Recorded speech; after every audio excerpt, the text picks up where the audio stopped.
Les USA pourraient inscrire KTL sur la liste noire. Ah ouais, KTL aurait des liens avec l'armée chinoise. Alors, mon Niro a des batteries KTL, du coup. Incroyable. Peut-il être un... Peut-être qu'il y a un truc espion dans ma voiture, hein, peut-être. Soyons complètement paranoïaques, hein. Après tout, pourquoi pas. La Chine, peut-être qu'elle enregistre mes trajets, quoi. La firme équipe la plupart des constructeurs automobiles au monde. C'est vraiment pas spécialement du goût de l'administration américaine. Le Pentagone prévoit d'inscrire l'entreprise sur la liste 1260H, aussi appelée Blacklist, liste noire. Dans les faits, les sociétés concernées ne peuvent plus travailler librement avec toutes les entreprises américaines à ce jour. Il y a quand même 134 entreprises sur cette liste. Tencent, la plus grande entreprise technologique chinoise, a été ajoutée récemment. D'autres firmes comme Huawei sont aussi sur cette liste. Pour justifier cette décision à propos de KTL, les États-Unis ont déclaré que le géant des batteries aurait des liens avec l'armée chinoise. KTL s'est aussitôt défendu en affirmant qu'il n'a jamais été engagé dans des activités militaires. En attendant, cette annonce a fait perdre 4,4 milliards de dollars en valeur boursière à la société. Oh, c'est énorme. La sanction prendra effet en juin 2026. Ah, c'est dans 1 an et demi, quoi. Mais KTL a déclaré qu'elle envisageait de concesser son inscription sur cette liste. Le gérant des batteries pourrait intenter une action en justice. En 2021, Xiaomi avait aussi été ajouté sur cette liste, mais l'entreprise a gagné son combat judiciaire en prouvant qu'elle n'avait aucun lien avec l'armée chinoise.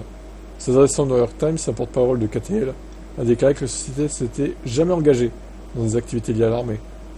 Bah, j'y crois, moi, perso, je vois pas ce qu'un constructeur de batterie ferait pour l'armée chinoise. Et quand bien même, il équiperait des véhicules électriques de l'armée chinoise en batterie, et alors, quoi, c'est bon, ils ont le droit, hein. C'est pas comme si les États-Unis étaient en guerre littérale, physique, avec la Chine non plus, quoi. Ils sont peut-être en guerre économique, entre guillemets, mais bon, pas militaire, quoi. Ça va, hein. Peut-être redescendre un petit peu, quoi.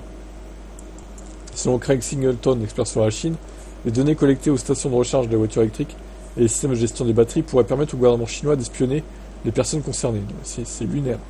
Je disais ça pour rire, hein, qu'il y avait un espion, il y avait un mouchard dans ma voiture, hein. Mais eux, lui, il le pense vraiment, en fait. Oh là là, mais n'importe quoi.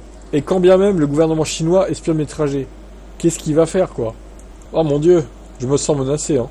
Pour le moment, il est trop tôt pour connaître les répercussions que vont avoir cette décision auprès des fabricants automobiles.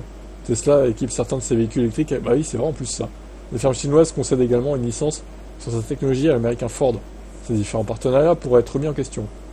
Oh le délire. Quelle histoire. Les États-Unis, c'est vraiment un monde à part, hein, quand même. C'est lunaire aussi, hein. Waouh. Franchement, je comprends pas, là. C'est juste pour pas qu'ils soient concurrencés encore une fois par les Chinois qui disent ça, hein, c'est tout, hein.